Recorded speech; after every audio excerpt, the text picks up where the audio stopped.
자, 543페이지 평가 영역에 따른 유형. 저희 구조화할 때는 평가 시점에 따른 시기에 따른 유형을 먼저 봤어요. 먼저 봤는데 교재 순서는 조금 다르게 되어 있습니다. 크게 상관없는 부분이고요. 평가 영역은 인지적인 측면, 정의적인 측면 크게 나누어서 본다. 인지적인 측면은 뭐 지능이나 적성이나 창의성 이쪽이라고 하긴 하는데 보통 우리가 공부하게 되는 많은 평가 방식이나 이론이나 모형들이 대부분 다 인지적 측면에 대한 평가를 가정하고 있기 때문에 정의적 영역에 대한 평가 여기를 추가적인 관점에서 관심 있게 본다고 보시면 될 것 같아요. 자, 그래서 이 정의적 영역의 평가 대상 도대체 무엇을 평가할까요? 흥미, 다음 페이지 보시면 자아 개념, 성격 해서 세 가지 정도가 있습니다. 여기는 가볍게 혹시 몰라서 자, 흥미 보겠습니다. 흥미 이해하시면 되는데 개념 어떤 대상에 특별한 관심을 갖거나 주의를 하게 하는 느낌을 뜻하게 됩니다. 그래서 동기나 태도 등과 유사하게 볼 수 있는 게 흥미예요. 나 이거 흥미 있어 라고 하면 긍정적인 태도를 가지는 것이기도 하고 동기가 상대적으로 좀 높은 것을 보여주기도 하니까 그 정도 이해해 주시면 되고, 그럼 어떤 검사들을 통해서 이 정의적 영역에 해당하는 흥미를 평가할 수 있을까? 여기 2번에 보시면 직업 흥미 검사 등이라고 해서 스트롱 검사, 쿠더 검사, 다음 페이지 보시면 디귿 홀랜드 검사 나옵니다. 홀랜드 검사 정도 체크. 홀랜드는 나중에 우리 생활지도 및 상담 파트에서 진로지도 할 때 보시게 되는 이론입니다. 홀랜드의 성격 이론이라고 해서 성격에 따라서 직업 흥미가 다 다르다라는 걸 설명해주는 이론이 있어요. 그때 다시 등장을 하는데 여기 보시면 그 A에 보시면 육각형 모형을 통해 개인의 성공적인 진로 결정을 위한 효과적이고 체계적인 방법을 제시한다. 대부분 흥미 검사에서 기본 모형으로 사용된다. 그래서 얘를 제일 많이 씁니다. 그리고 쌤들 중고등학교에서 학생들 진로 검사하면 홀랜드는 거의 다 쓴다고 생각하시면 되거든요. 홀랜드나 가드너나 이런 쪽으로 많이 들어가니까. 그래서 홀랜드 검사가 흥미, 직업과 관련된 흥미를 파악할 수 있는 검사구나라는 정도 알아두시면 되겠습니다. 자, 두 번째 2번 자아 개념 있습니다. 자아 개념은 개념 봐주시고 이게 뭘 뜻하는지 정도만 알아두시면 돼요. 자신에 대한 각 개인의 지각이라고 해서 표현 자체는 되게 뭐지 싶은 부분인데 나는 나를 어떻게 인지하고 받아들이는가에 대한 이야기입니다. 똑같네요. 이렇게 설명하나 저렇게 설명하나 와닿지 않는 건 마찬가지인데 아래 그 설명을 보면 더 쉬워요. 자기 자신에 대한 자신감, 자아 존중감 이런 것들로 비슷하게 표현될 수 있다고 합니다. 그래서 자아 개념은 긍정적인 자아 개념을 형성하거나 부정적인 자아 개념을 형성하게 되는 거, 이 두 가지 정도로 봐요. 그러면서 재밌는 게 2번 자아 개념은 위계성이 있어요. 그래서 나에 대한 일반적 자아 개념이 제일 위에 있죠. 일반적 자아 개념. 근데 그 밑에 보면 학업 자아 개념, 사회적 자아 개념, 정서 자아 개념, 신체적 자아 개념 등등 해서 여러 가지 자아 개념이 있습니다. 보면 나를 어떻게 생각하는가, 나에 대한 개념이 어떻게 형성되는가를 보기 위해서는 나는 학업은 어떤 사람이야, 그러니까 내가 공부 잘하는 사람이야, 공부 잘 못하는 사람이야, 그다음에 사회적인 부분에 있어서 나는 친구들하고 잘 지내, 나는 좀 친구들하고 지내는 게 어려워, 이런 식으로 스스로에 대해서 난 이런 사람이야 저런 사람이야라고 생각하는 부분들입니다. 그러니까 영역별로 다른 특성들을 가진다는 걸 볼 수 있겠죠. 우리가 신체적 자아 개념에 대해서도 긍부정적으로 인식할 수 있고 뭐 정서적인 부분들, 사회적인 부분들, 학업적인 부분들, 그리고 학업적인 자아 개념 부분 보시면 나 공부 잘해. 근데 그 교과 부분에 대해서까지도 구분해서 보는 거예요. 나 공부 잘하는데 국어는 좀 약하고 역사는 좀 강한 편이고 이런 식으로 하면서 아주 디테일한 부분까지 위계적으로 구성된다라고 보는 게 자아 개념입니다. 여기를 조금 자세히 얘기를 하는 이유는 보통 피사라고 해서 국제 학업 성취도 비교 검사, 평가하는 게 몇 년에 한 번씩 있거든요. 근데 거기에서 그 자아 개념을 봐요. 자아 개념을 많이 보고 매개 개념으로 학업적 자아 개념 쪽을 보는데 교과별로 다 봐요. 교과별로 보는데 우리나라 학생들의 자아 개념이 학업적 자아 개념이 어떨 것 같아요? 별로 안 좋은 편이에요. 그래서 꾸준히 나왔던 문제 사례들을 보게 되면 수학이나 과학 교과에 대해서 성취도 자체를 보면 최상위권에 해당하는 건 맞다 그래요. 요새는 좀 떨어졌다고 하긴 하던데 되게 잘하는 편인데 학업적 자아 개념, 수학이나 과학에 대한 학업적 자아 개념을 보면 최하위권인 거예요. 그러니까 실제로 훨씬 더 성취가 안 좋은 국가 애들은 학업적 자아 개념이 좋아요. 나 수학 잘해 라고 생각하는데 우리나라 애들은 실제로 잘하면서도 아니 난 못해 라고 생각하는 케이스들이 좀 있어서 그것 때문에 자아 개념이라는 말을 한 번씩 하기도 합니다. 그래서 그런 개념이라는 거 알아두시면 될 것 같아요. 검사하는 방식은 보면은 뭐 피어스 해리스 검사, 원 검사, 그다음에 CSI2 자아 개념 검사 등등이 있는데 이건 뭐 자아 개념을 검사하는구나 정도로 봐두시면 되겠습니다. 자, 세 번째 성격 나옵니다. 이거는 공부 안 해도 왠지 쓸 수 있을 것 같죠. 그래서 성격, 개인을 다른 사람과 구분해주는 특성, 개인이 그를 둘러싼 환경과 상호작용하는 독특한 방식을 성격이라고 한다고 합니다. 이 부분은 우리가 다 말할 수 있어요. 아는 검사들이 많기 때문에. MBTI 대표적인 성격 검사, 그다음에 뭐 5-5가지 요인 검사 등등해서 여러 검사들 많잖아요. 그런 것들이 성격 검사다. 그리고 한동안은 저희 MBTI도 좀 봤었거든요. 하도 유행이라서. 근데 요새는 유행이 지났다. 좀 지난 시점이라 크게 보진 않지만 아마 문제 출제되더라도 쌤들이 기본적으로 어느 정도 다 대충 알고 계시니까 잘 쓰실 수 있을 것이라 기대를 합니다. 그래서 보통 그 정의적 측면 영역 검사할 때는 첫 번째 흥미 검사, 그다음에 자아 개념 검사, 그리고 성격 검사 이 정도로 분류가 된다 이해해 주시면 됩니다. 자, 그리고 실제로 우리 시험에 나왔었던 파트는 정의적 측면을 어떻게 평가하느냐, 평가 방법을 물어보는 문제가 나왔습니다. 여기는 큰 거 덩어리 중심으로 좀 봐주시면 좋겠어요. 첫 번째, 질문지법 씁니다. 자기보고 방법이라고 해서 어떤 질문이나 문제가 있을 때 거기에 대해서 내가 스스로 보고하는 거예요. 나는 뭐 친구들하고 어울려 지내는 게 좋다, OX, 뭐 이런 식으로 내가 스스로 OX를 체크하는 거. 많은 성격검사 도구들이 이런 식으로 구성되어 있죠. 다음 페이지. 관찰법 중요합니다. 학교 상황에서 선생님들이 학생들의 심리 상태, 정서 상태를 파악하기 위해서 가장 흔하게 쓰는 기법이 관찰법일 것입니다. 수업 중간이나 쉬는 시간이나 평소 생활 태도를 통해서 그래서 교사의 관찰. 그 정도. 장단점은 혹시나 몰라서 봐주세요. 장점 보시면 질문지법이나 평정법, 그러니까 학생들이 스스로 대답을 해서 평가를 하게 하는 방법에서는 거짓말을 할 수가 있어요. 거짓 응답을 할 수가 있다고요. 근데 이것은 그러지 않아요. 행동 변화에 대한 자료를 얻을 수 있고 허위 반응과 중립화 경향을 어느 정도 방지할 수 있다고 하는 거. 근데 단점은 이걸 수치화하는 게 쉽지는 않고요. 선생님이 관찰해서 얘는 몇 점, 정서적 안정이 몇 점 이렇게 얘기를 하기는 어렵잖아요. 그리고 주관적 판단이 개입될 수 있다. 예, 그런 부분들 특징으로 볼 수 있겠습니다. 면접법은 인터뷰하는 겁니다. 구조화된 면접. 그다음에 투사법은 검사 도구를 쓰는 것이긴 한데 우리가 표준화되어 있는 그 MBTI라든지 MMPI라든지 이런 검사랑 다르게 그 평가 피험자가 이런저런 반응을 보이게 되면 거기에 대해서 평가자가 전문성을 가지고 판단을 하는 것들을 뜻해요. 그래서 여기 사례를 보시게 되면 주제통합검사 TAT라고 해서 애매한 그림을 보여주는 거예요. 애매한 그림. 뭔가 좋아 보이기도 하고 보기에 따라서는 뭐 뉴트럴해 보이기도 하고 경우에 따라서는 좀 안 좋아 보이기도 한 애매한 그림을 보여주고 이 사람들 지금 기분이 어때 보여요? 뭘 하고 있는 것 같아요? 라고 물어보면 그 반응을 듣고 거기에 대해서 이제 해석을 하는 거죠. 보통은 기분이 좋거나 긍정적인 정서 상태에 있는 사람들은 상대를 긍정적으로 보는 경향이 있고 부정적인 태도를 가지고 있으면 부정적으로 보는 경향이 있습니다. 로르샤르 또는 로르샤흐 잉크 반점 검사는 많이 아시죠? 데칼코마니 그림 같은 거 보여주고 여기서 뭐가 보이십니까? 악마가 보입니다. 라고 하면 정서 상태가 좀 불안하고 뭔가 안 좋은 일이 있으세요? 라고 물어볼 수 있겠죠. 그리고 그림 검사라고 해서 이런저런 그림을 그려 보이게 하는 건데 쌤들 어렸을 때 많이들 해보신 게 HTP 검사 이건 많이 친구들끼리 해보셨을 거예요. 친구들끼리 너 집 그려봐. 나무 그려봐. 사람 그려봐. 그런 거 해보지 않으셨어요? 그죠? 저 집하고 아직도 기억나는데 나무 그려봐. 그렇게 해가지고 어휴 꿈도 희망도 없네. 이렇게 해서 비우지 마시고요. 자 이렇게 나무를 그리게 되면 제가 지금 들었던 기억 중에 뭐가 있냐면 야 너는 나무가 열매가 없네. 그 결실이 없는 삶을 살겠다. 라고 얘기를 하고 뿌리를 안 그렸잖아요. 뿌리를 안 그리면 너는 근본이 없네. 라는 얘기를 듣고 또 어떤 애들은 그림을 잘 그리고 싶어가지고 중간에 옹이 같은 거 그리는 경우도 있잖아요. 그럼 너는 고난이 많겠다 살면서. 이런 거 기억나시죠? 이게 그림 검사입니다. 그림 검사라서 이런 뭐 집을 그리게 하거나 사람을 그리게 하거나 그래서 이거는 자신의 정서 상태나 이런 것들을 말로 전달하기 힘들고 어려운 어린 아이들이라든지 심각한 심리적 문제가 있는 사람들한테 적용하는 기법으로 그림 검사 많이 쓰고 있죠. TV에서도 보면 어린애들 데리고 상담하면 보통 가족 그려봐, 라고 네 모습을 그려봐 라고 하면 그런 얘기 많이 하잖아요. 손을 만약에 도라에몽처럼 이렇게 그려놓으면 되게 소극적인 태도를 보여준대요. 근데 손 그리기 너무 어렵지 않아요? 그래서 그냥 뭉뚱그려서 동그랗게 귀엽게 그려놓으면 소극적인 태도. 입을 작게 그리면 역시 소극적인 태도. 다 그런 식으로 약간 해석을 하는 것 같아요. 이렇게 웃을 일은 아닌데 이런 검사가 그 그림 검사가 되겠습니다. 그래서 투사법은 쌤들이 심리 검사인데 검사 도구 검사 방식이긴 한데 그 평가자가 전문적인 판단 기술을 가지고 어떤 것들을 평가하게 되면 투사법이 학교 상황에서 선생님들이 흔하게 쓰긴 좀 어렵겠죠. 어려운 부분들이라 이해하시면 되겠습니다. 자 우리 시험에 나왔던 평정법 측정하고자 하는 특성을 특정 기준에 따라 판단하는 방법인데 많이 쓰이는 방법이라고 합니다. 그래서 이거는 특정 척도들을 활용을 해서 질문지를 만든 다음에 그 질문지에 대해서 응답하는 것을 통해서 특정 대상이나 자신의 여러 상태들을 심리 상태들을 보여주는 것이라고 보시면 되겠습니다.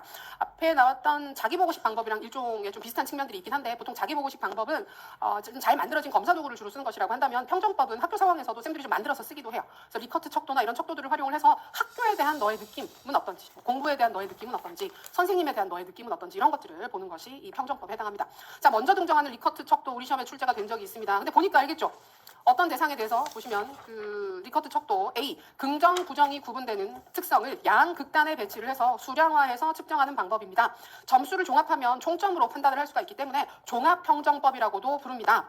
위에 사례를 보시면 건물 안에서의 금연에 대해서 어떻게 생각하십니까? 매우 찬성, 그저 그렇다, 반대, 매우 반대. 우리가 리커트 5점 척도거든요. 이거 같은 경우에는 3점 척도로 만들 수 있어요. 그래서 반대한다, 보통이다, 뭐 찬성한다 이런 식으로 해서 세 가지로 나누기도 하고 더 디테일하게 나누면 뭐 7점 척도, 9점 척도 등도 있다고 하는데 보통은 5점 척도 많이 쓰고 있죠. 이게가 어렵지 않았습니다. 그다음에 고려사항이 우리 시험에 나왔었던 거예요. 문항 출제할 때 어떻게 해야 되느냐. 양극단에 대한 개념을 확실히 해야 된다. 그다음에 측정치를 수량화할 수 있게끔 문항을 구성해야 된다. 장단점 편하게 읽어보시면 되겠습니다. 자, 그 다음에 객관식에서 리커트 척도 외에 출제된 적이 있는 척도 유형을 보게 되면 의미 변별 척도라고 하는 게 있습니다. 그래서 사실 리커트 척도와 의미 변별 척도 정도 두 가지 확실하게 구분하실 수 있으면 큰 이슈는 없다. 오스굿이라는 학자가 제시를 했습니다. 자, 여러 사물, 인간, 사상 등에 대한 어떤 개념의 의미를 그 의미 공간 속에 입체적인 공간이나 아니면 의미 공간이라고 상정되는 어떤 공간 속에 측정하려고 만든 정의적 특성의 측정 방법이다. 여기는 키워드가 B를 보시게 되면 개념의 의미를 양극의 뜻을 갖게 되는 키워드 대비되는 형용사 군, 형용사 쌍으로 만들어서 의미를 측정하는 방법을 뜻하게 됩니다. 얼핏 보면 리커트 척도하고 비슷하다라고 느끼실 수도 있는데 다음 페이지를 보시면 구분이 돼요. 우리가 학교에 대한 의미 변별 척도 사례가 되는 겁니다. 이게. 그래서 학교에 대해서 어떻게 생각하니? 라고 물어보고 나쁘다, 좋다. 반대되는 형용사의 쌍이죠. 그래서 나쁘거나 좋거나. 근데 어디에 더 가까운가 체크하는 거예요. 그리고 더럽다, 깨끗하다, 고전적이다, 현대적이다, 불편하다, 편리하다. 이 학교는 좀 특이한 학교죠. 더러워. 근데 되게 좋아. 더러운데 엄청 좋은가 봐요. 더럽긴 한데 엄청 좋아서 학생들이 다 좋고 현대적이고 편리한데 더러워. 그래서 그런 느낌을 가지고 있어요. 그래서 여기는 이렇게 양극단에 서로 반대되는 형용사 쌍이 보이고 있고 그 위치를 통해서 이 대상에 대한 느낌이 어떤지를 판단하게끔 해주면 오스굿의 의미 변별 척도, 의미 분석 척도라고 이해를 하시면 되겠습니다. 네, 그 정도입니다. 동료평정법 읽어보시면 되겠고요. 모레노의 사회성 측정법, 이거는 세세한 기법들을 지금 보진 않습니다. 지금 보진 않고 1, 2월달 수준에서는 개념 정도 봐주시면 되는데 이거는 정의적 영역의 측정은 아니에요. 이거를 딱히 넣을 데가 없어서 여기 넣어서 보고는 있는데 사회성이랑 정의적 특성이 완전히 동일한 개념은 아니거든요. 지금도 우리나라에서 그 국가 수준 평가 같은 거, 성취도 평가 비슷한 걸 하게 되면 그 교과 지식 쪽 따로 보고 그다음에 정서 정의적 측면 따로 보고 사회성 측면을 따로 봐요. 그래서 약간 구분되는 특성처럼 설명을 하는 부분입니다. 그래서 사회성을 학생들 측정하고 싶으면 그때 뭘 쓴다? 사회성 측정법을 쓴다는 것입니다. 그래서 이거는 학생들한테 보통 이렇게 응답을 하게끔 해서 특정 질문들을 만들어서 응답하게끔 해서 우리 집단 내에서, 우리 학급 내에서 누가 누구랑 친하고 누가 누구랑 좀 사이가 좋지 않고 주로 많이 노는 애들은 몇 명이 구성되어 있고 우리 반에서 인기가 가장 좋은 애들은 누구고 우리 어렸을 때 그런 거 하셨나요? 요즘 그런 거 하면 안 될 것 같은데 초등학교 때나 이럴 때 인기 투표?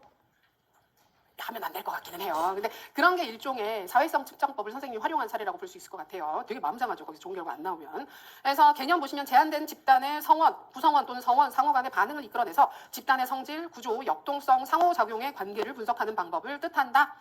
그래서 그냥 집단 구성원들의 관계가 무엇인지를 파악하는 게 사회성 측정법이라고 이해를 하시면 되겠습니다. 나머지는 찬찬히 읽어보시면 아, 이렇게 시행하는구나 정도 이해가 되실 것이다. 자, 이제 또 중요 영역으로 들어갑니다. 550페이지. 평가 기능 또는 평가 시점에 따른 평가의 유형 세 가지 진단, 형성, 총괄. 진단, 형성 자주 나온 부분들입니다. 자, 진단평가부터 보겠습니다. 22학년도 시험에 출제가 됐고요. 진단평가가 그때 단독으로 출제된 건 아니고 총평이랑 묶어서 같이 나왔어요. 그래서 좀 어려웠어요. 좀 어려워서 또 진단평가가 진단평가라는 말을 쓰지 않고 학기 초에 학생들을 진단하고 싶어요 라고 얘기를 해서 진단평가인 걸 아예 모르고 넘어가신 분들도 또 실제로 있긴 있었어요. 그래서 재출제 가능성이 꽤 높지 않을까. 그 당시에도 어렵던 평을 듣고 있기 때문에 두루두루 꼼꼼하게 보겠습니다. 자, 진단평가 개념 이해하겠습니다. 교수 학습이 시작되기 전에 또는 아주 극초반에 시행하기도 해요. 학습자가 가지고 있는 능력 특성을 파악하고 그 정보를 목표 설정, 교수 학습 활동 계획, 평가 계획 수립 등의 기초로 삼는 활동이 진단평가입니다. 즉, 학생들에게 더 좋은 수업을 제공해주기 위해서 학생 특성을 미리 판단하기 위해서 시행하게 되는 평가가 진단평가가 된다. 그래서 니은을 보시면 궁극적으로 교수 학습의 효과성, 효율성을 증진시키는 목적으로 시행되는 정보 수집 활동이다. 그래서 아래쪽에 보시면 적절한 수업 전략을 투입하기 위해서이다. 자, 3번, 4번이 번거로운 부분입니다. 여기가 중요한 부분인데 번거로워요. 출제되면 이쪽이 출제될 가능성이 높아요. 진단평가에서는 학습자의 어떤 특성들을 파악해야 할까요? 첫 번째, 학습 목표의 선수 요건이 되는 출발점 행동 또는 출발 행동 및 기능의 소유 여부. 이거 선수학습 요소 파악하는 겁니다. 선수학습 요소. 미리 배워서 알고 있어야 하는 거. 두 번째, 학습 단위 목표 또는 교과 목표의 사전 달성 여부를 파악하는 거. 이건 사전학습 요소. 그렇죠? 선행학습에서 배워서 이미 알고 있는 부분들을 파악하겠다는 거예요. 그 다음에 학생의 일반적인 여러 특성들을 파악해야 된다. 근데 결국은 필요한 지식을 갖추고 있나? 그 다음에 가르쳐야 하는 걸 얼마나 알고 있지? 그 다음에 일반적인 특성은 뭐가 될까라고 해서 우리 학습자 출발점 행동 확인이나 학습자 특성 확인, 교수 설계할 때 초반에 하게 되는 부분이랑 대단히 비슷하죠. 맞아요. 그 정보를 획득하기 위해서 진단평가를 주로 시행한다고 이해하실 수 있습니다. 자, 이런 특성을 보다 구체적으로 세분화할 수 있어요. 세분화하면 4번 구체적인 평가 요소가 됩니다. 크게 세 가지로 나눈다. 지적 출발점 행동과 정의적 출발점 행동과 학습 외적 요인입니다. 지적 출발점 행동에는 학습에 영향을 줄 수 있는 가정이나 학교에서 형성된 여러 지적인 능력들을 포괄하고 있어요. 이 안에는 선수학습 요소를 얼마나 가지고 있는가, 사전학습 그 수준이 어느 정도로 되어 있는가, 그 부분까지 다 포함되어 있고 문장 이해 능력, 언어 구사 능력, 의사소통 능력, 논리적 사고 능력 등등 해서 일반적인 지적 능력까지도 여기에다 포함시켜서 보고 있습니다. 그리고 정의적 출발 활동에는 동기, 흥미, 성격, 태도 등이 있고 학습 외적 요인에는 가정 환경이나 교우 관계 등이 포함될 수 있어요. 어렵지 않죠? 근데 여기까지 공부하고 나면 3번, 4번 내용을 가만히 살펴보면 똑같은 거 아니야. 근데 이거를 그러니까 똑같이 아는 느낌은 드는데 답으로 쓰라 그랬을 때 뭘 써야 할지 난 무엇을 보고 판단을 할 것인가가 애매해지죠. 아닌가요? 저는 약간 그런 느낌이 있더라고요. 결국은 같은 얘기인데 얼마나 구체적으로 썼는가가 차이가 나는 정도인데 싶은 부분이 있어요. 그래서 참 여기가 근데 제가 웃긴 게 뭐냐면 3번, 4번이 같은 책에서 발췌를 한 거예요. 다른 책에서 가지고 왔으면 제가 이해가 되는데 같은 책에서 그리고 되게 많이 보는 평가책에서 우리가 평가에서 가장 많이 인용하는 선생님 책에서 봤을 때 이 두 가지가 동시에 순차적으로 나타나 있는 거예요. 그래서 구분을 하시긴 하시네. 두 가지를 완전히 똑같다고 보긴 어려운데 그래서 일반적인 특성으로 좀 느슨하게 얘기를 할 때는 3번에 있는 것들을 쓸 수가 있고 영역별로 쪼개서 지적인 측면과 정의적인 측면과 그 외 환경적인 측면을 나누어서 본다고 하면 두 번째 나오는 사항을 구분해서 쓰실 수 있습니다. 별다른 조건이 없다고 생각하면 둘 다 괜찮을 것 같아요. 어떤 쪽을 쓰셔도 크게 무리는 없을 것 같다. 근데 암기 자체는 양쪽 다 정확하게 해두시길 바랍니다. 자, 절차와 방법 읽어보시면 됩니다. 근데 그거 보세요. 니은. 진단평가는 실제로 학생들한테 시험을 볼 수도 있어요. 시험을 볼 수도 있는데 그건 말고 전 학년에 받았던 성적표, 생활기록부, 그다음에 다른 선생님들하고 상담해보는 거 이런 것들을 통해서도 정보를 상당히 입수할 수 있습니다. 자, 두 번째 형성평가 보겠습니다. 14학년도, 16학년도, 23학년도 시험에 출제가 됐습니다. 자주 나왔죠. 그리고 시기적으로 봤을 때 다시 나올 때가 된 것처럼 보여지지 않나요? 형성평가 너무 자주 나오게 됐어요. 3번이나 나왔어서. 근데 뭐 다시 나올 수 있을 것 같습니다. 잘 봐둘게요. 자, 형성평가의 기본 개념. 자, 수업이 진행되는 도중에 실시하는 평가다. 이게 가장 큰 특징입니다. 현재 진행 중인 학습 내용에 대한 학습자의 이해 정도나 기능의 수준을 확인하고 이를 극대화하기 위해서 실시하는 평가입니다. 그래서 더 좋은 효과의 결과를 만들기 위해서 더 좋은 성취가 나오도록 하기 위해서 중간중간 평가를 실시하고 그 평가 결과에 따라서 수정하고 교정하는 활동들이 이루어지게 되는 게 형성평가가 됩니다. 스크리븐이 처음 제시했다는 얘기 나와 있죠. 자, 2번 목적 기억해 두겠습니다. 학습이 이루어지는 과정 중 교수 학습을 개선한다. 교수 학습 개선. 중간에 개선한다. 체크. 세 가지 평가 중에 형성평가를 제일 좋아해요. 하시는 분들이. 제일 좋아하고 중요하게 봐요. 그래서 3번에 나와 있는 형성평가의 역할도 그 자체로 중요합니다. 기억하시면 좋겠습니다. 형성평가를 시행하면 첫 번째, 학습의 개별화가 추구될 수 있습니다. 개개인의 상황에 맞는 피드백을 줄 수 있기 때문에. 두 번째, 송환 효과 피드백입니다. 피드백. 그래서 학생들한테 형성평가를 제시를 해주면 그 결과를 통해서 내가 뭘 잘하고 있고 뭘 못하고 있는지를 파악을 해서 개선을 하게끔 해주는 것입니다.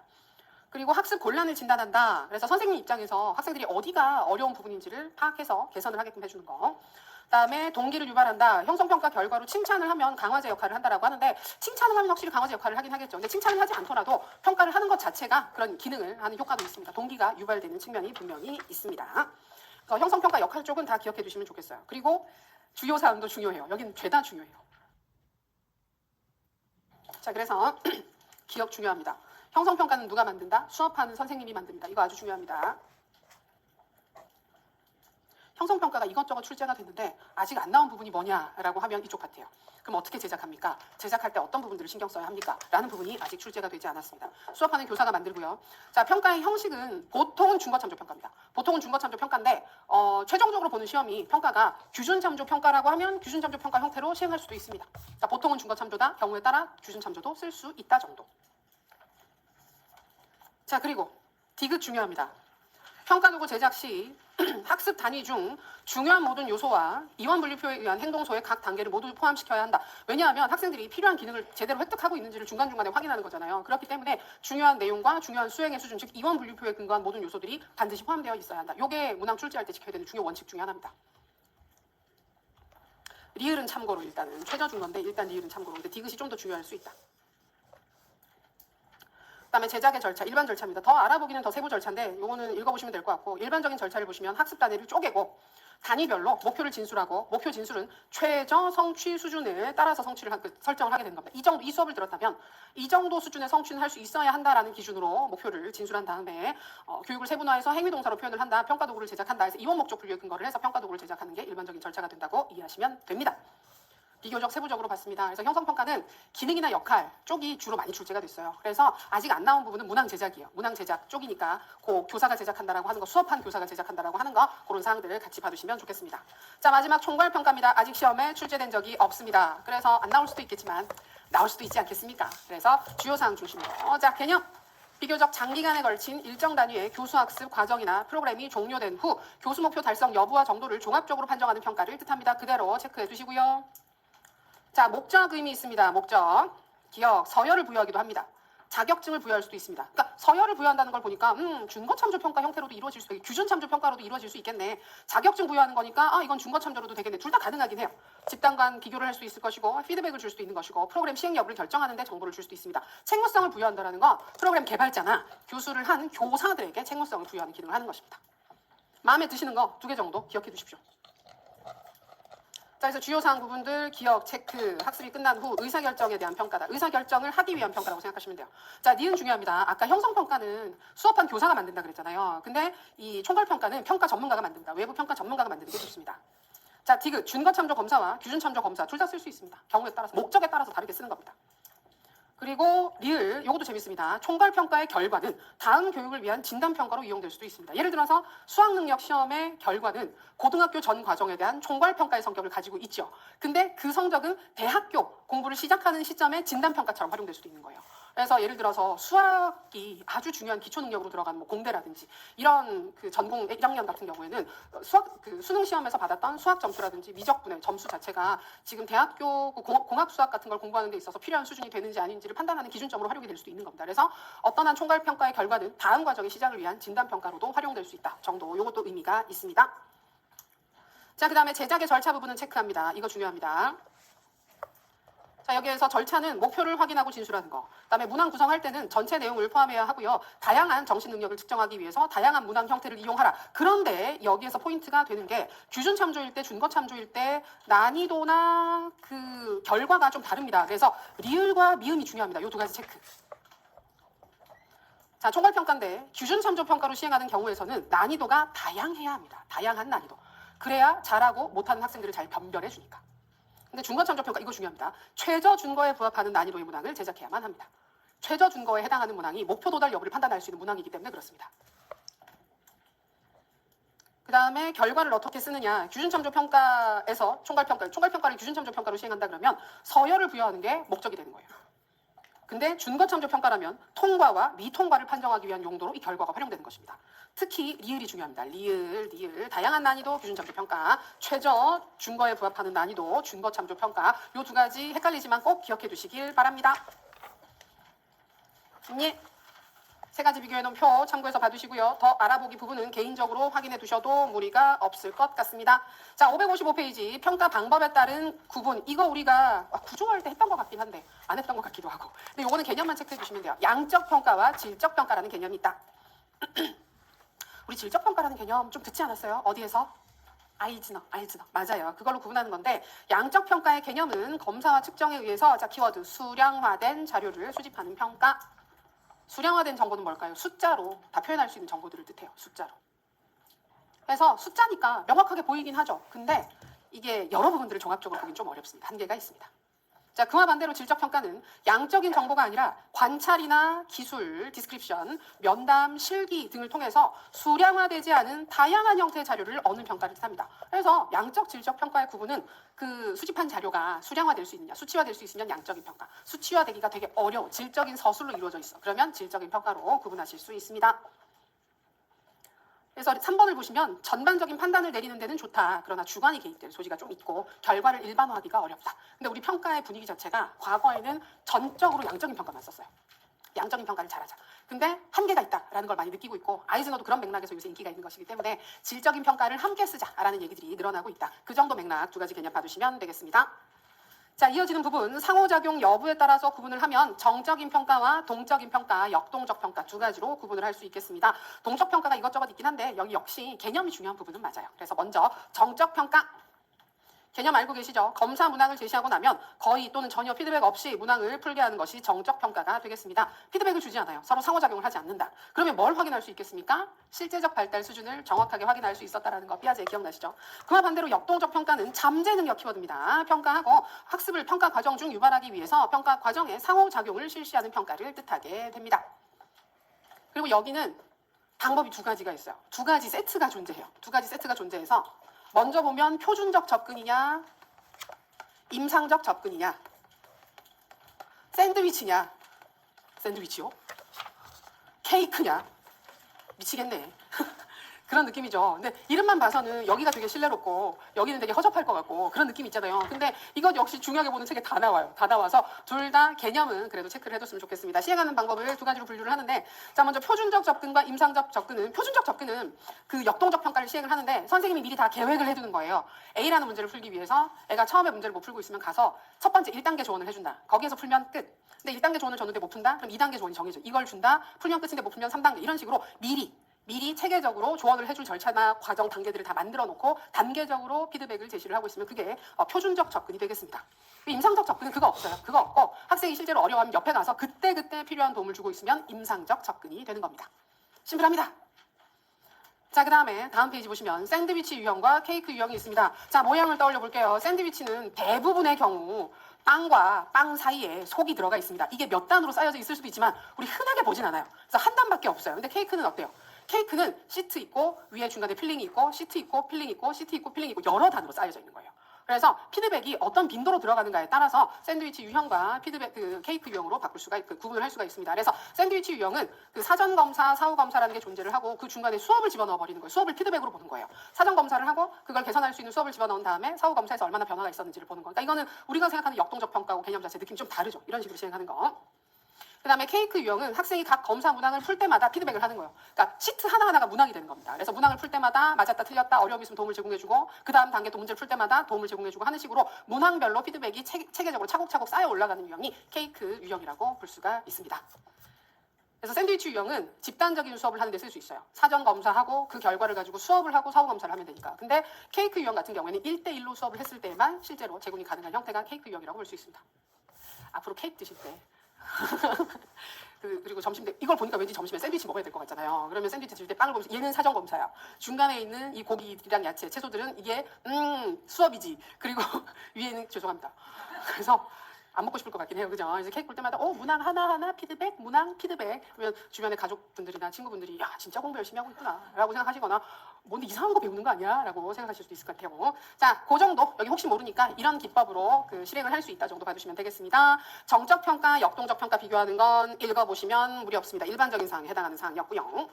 자, 그 다음에 검사, 평가 대상에 따른 유형은 뻔합니다. 학생이냐, 교사냐, 교육과정이냐, 학교평가냐. 이거 좀 전에 어디서 보지 않았습니까? 시작할 때 교육의 질을 높이기 위한 평가할 때 예전에는 학생평가만 했는데 그 외에 다른 부분에 대한 평가도 중요하다. 그 맥락에서 같이 봐주시면 됩니다.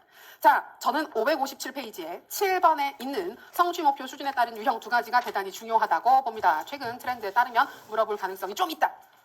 신경 써서 봐두자. 첫 번째, 최소 필수 학력 평가. 입에 안 붙습니다, 이거. 진짜 안 붙어요. 그래서 잘 외워두시고 크게 써두세요. 벽에다가 매직 같은 걸로 종이에다가 벽에 바로 쓰시면 안 돼요.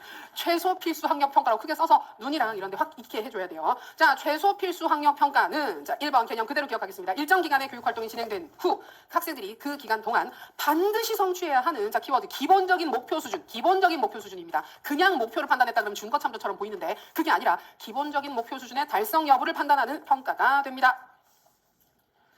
자, 교사가 기말 시험에서 한 학기 동안 수업했던 내용 중에서 최소 요만큼은 알아야 하지 않겠어? 라는 마음으로 문제를 출제를 했다면 그건 최소 필수 학력 평가가 됩니다. 주로 언제 쓴다? 3번 중요하다. 기초 학력 평가에 쓰인다. 체크. 기초학력 중요하죠. 그리고 지금 기초학력 수준에 도달하지 못한 학생들 얘기들을 많이 하고 있는 분위기이기 때문에 여기가 중요하다. 자, 4번 보시면 그래서 여기는 합격, 불합격밖에 없어요. 합격, 불합격.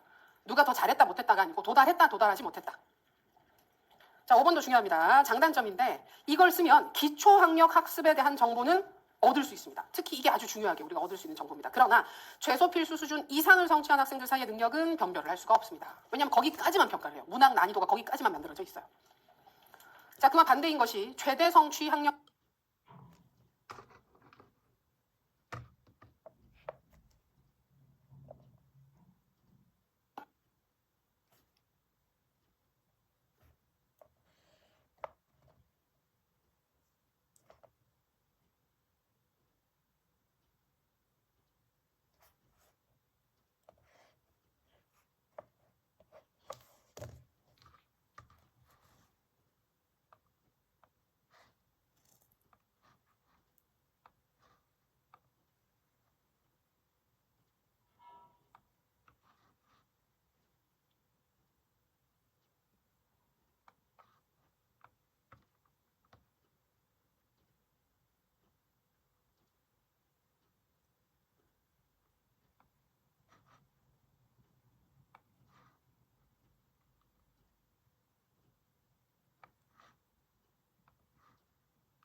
최대로 성취한 학생, 즉 제일 잘하는 학생.